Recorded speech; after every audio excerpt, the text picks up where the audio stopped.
Hi, my name is Esther, and I'm here representing Local 250 and the 95% teacher. I'm here to explain to you about Belimo actuators, model number LF24-MFTUS.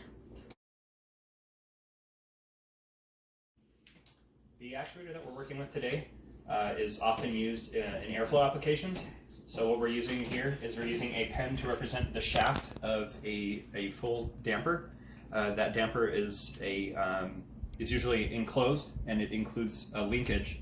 So the damper is attached to that linkage. That linkage would attach to each individual damper blade. For instance, if you can use my hands as a representation. So as that shaft turns, that shaft would turn, make contact with the linkage, and then linkage would turn all the damper blades simultaneously. Or if you're using a round duct application, the duct cover itself, or the piece of sheet metal, would be attached to the shaft internally in the duct. And another thing to touch on is the way that these are generally engineered internally is there's going to be either 24 or 120 volt DC motor, DC or AC, and that is attached to a bunch of pinion gears. And those gears have a certain gear ratio to produce a specific amount of engineered torque. Hi, my name is Greg, and today I'm going to be describing the wiring setup for our Belimo actuator. We are currently being provided with 120 volts of power into our 24 volt transformer, which is being transformed into 24 volts, which we are then supplying to our Belimo actuator. We are providing the 24 volts to send power to the actuator, which then is being sent another 2 volts right now currently for our signal. Our signal is what tells the actuator to rotate our shaft. I'm going to increase the power here so you can see a demonstration of when the actuator turns as the voltage is being increased.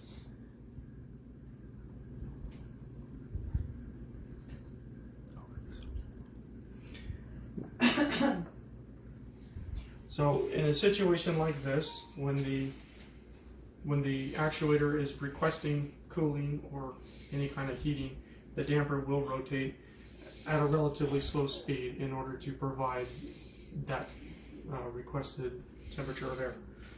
When a building suffers a power outage or any kind of interruption in power, the actuator that we have here is a spring-loaded actuator, which means that as the power is interrupted, the actuator will emergency close or return to its default position.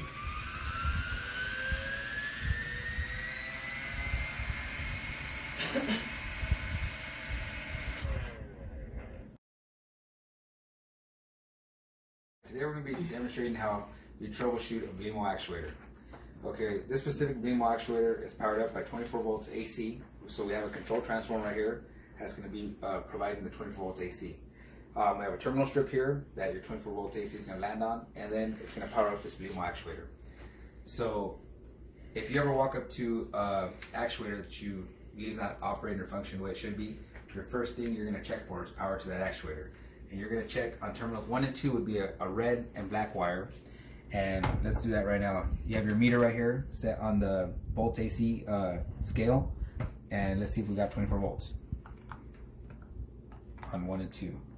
So we have 25 volts right there. So we have our voltage, which would power up our actuator. Okay, next we're going to check this actuator is also using a signal, and we have a regulated variable power supply which is going to be providing our signal. So you would check that signal on terminal 1, which is our common for our 24 volts AC, and terminal 3, which would be our signal of our 0 to 10 volts DC. We got to change our meter to volts DC, which let me see, we're on volts DC. So let's see what we have right here. We have 2.4 volts DC. That would be our signal. So that's how you would demonstrate troubleshooting your actuator, by first checking power and then checking if you have a signal. That concludes our video on the Belimo actuator, 0 to 10 volts DC. If you have any questions out in the field or comments, just go ahead and leave your comments at the bottom of the page. If not, go ahead and email to the upcoming email that we will be leaving. Thank you for watching our presentation. Have a good day.